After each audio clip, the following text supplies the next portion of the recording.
Hey, and welcome back. Today I wanted to launch into cabinet cards. So I do have a selection on Etsy of digitals, so everyone can have cabinet cards in their journals also. There's quite a different selection on there, and I wanted to go through how to get the best out of the digitals and the different types of paper you can print on, and then the results that you get from using different papers, because you do get quite different colour gradients from using different papers. So let's go into it. So first of all, this is a high gloss photo paper. So just a normal everyday high gloss photo paper. So that's this one. You can see she's quite brown, got beautiful tones, lovely yellow, quite clear. So that is the photo paper. The next one is a matte photo paper. So I just picked this one yesterday up from Big W, 50 pages. It was half price, $11. So pretty reasonable. So that was the matte photo paper. So the photo papers do give you these beautiful brown tones, very, very rich. So the photo papers do give the best outcome. Then we can move on to, this is what they call a premium digital paper. So in Australia, we have a shop called Officeworks. Now I've used the 250 GSM, and it's a A4 premium digital paper. This gives really great colour, and it's got that really lovely firmness of the 250 GSM. But in saying that, you get very, very different tones from the photo paper versus digital paper. They still are all really lovely. So the next one is just your everyday photocopy paper. So just the everyday paper that you print your letters on and things.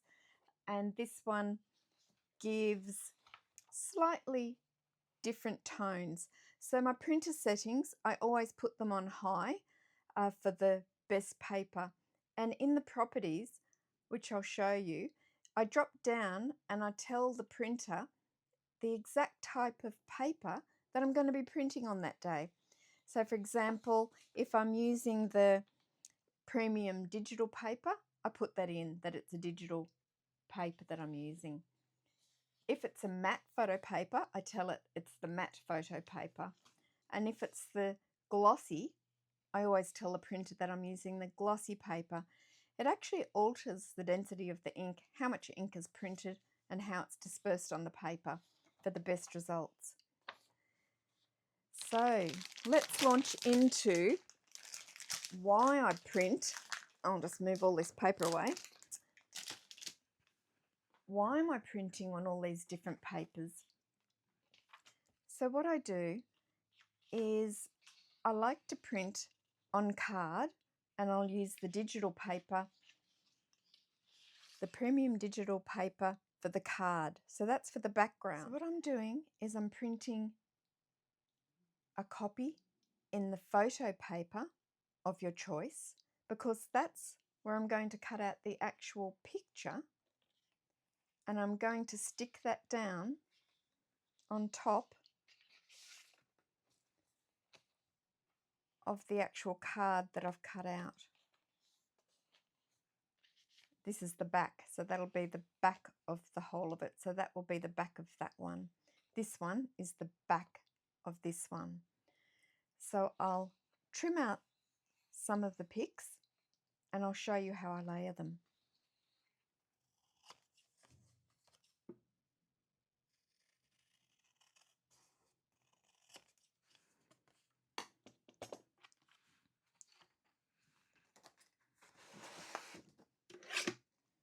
So this one is going to go back on top of this card like this. So it's going to give a more realistic finish because it has that little bit of colour to it. A little bit of colour, a little bit of gloss. And I'll show you how to protect the tops of them too, to make them look that little bit more real, we could say. So I'll just finish doing some cutting. We'll just speed that up.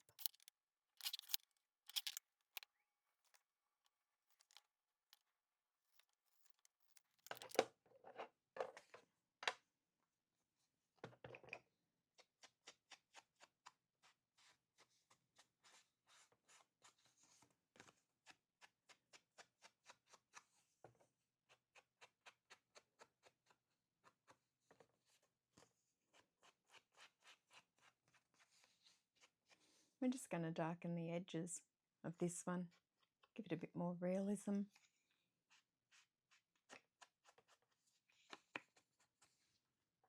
Okay, and then we're on to the front.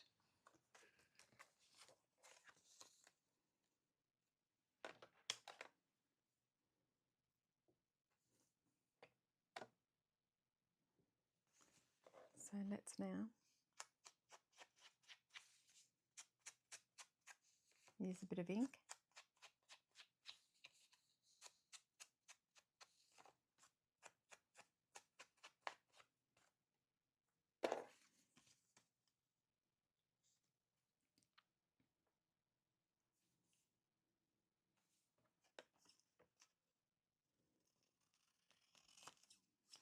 So these scissors are dressmaker scissors, which I would have had a heart attack when I was sewing if anybody had used my scissors on paper, but these are the best scissors out. So sharp.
Depending on the tone, you could always use a lighter distress ink on the edges too.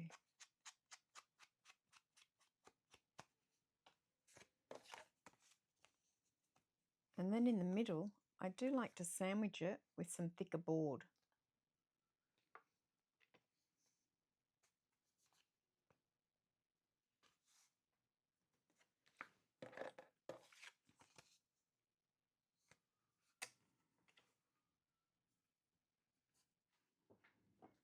Also, another tip is book covering.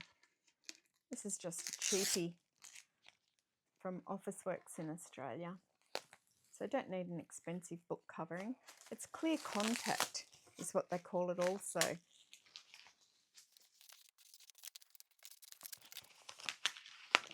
So I just need a little bit of this.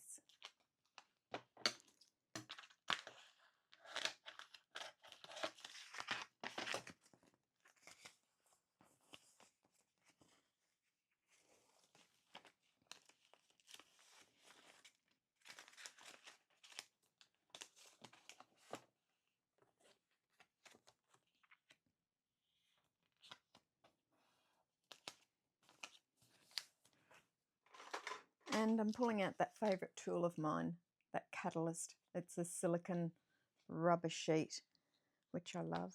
This will get out any air bubbles.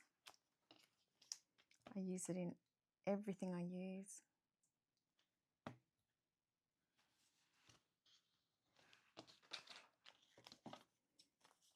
And I'm just going to trim.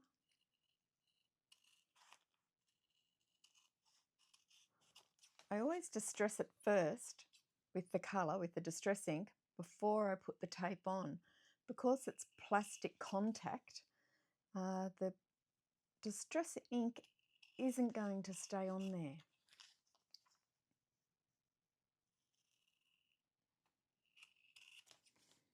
There we go.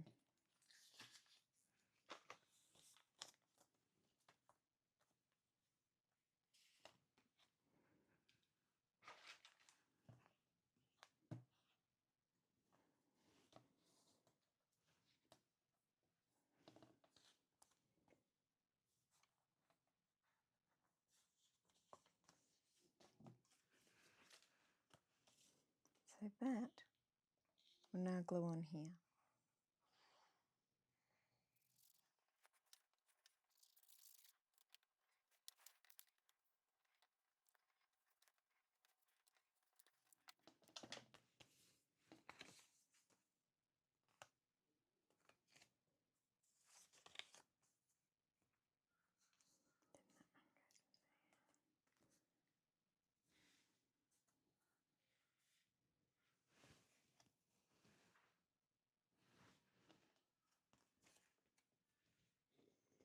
Now I've found a bit of card that might be good. That's pretty good.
Thanks so much for creating with me today.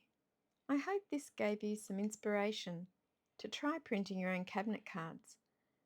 If you enjoyed this, don't forget to like and subscribe, and I'll see you in the next one.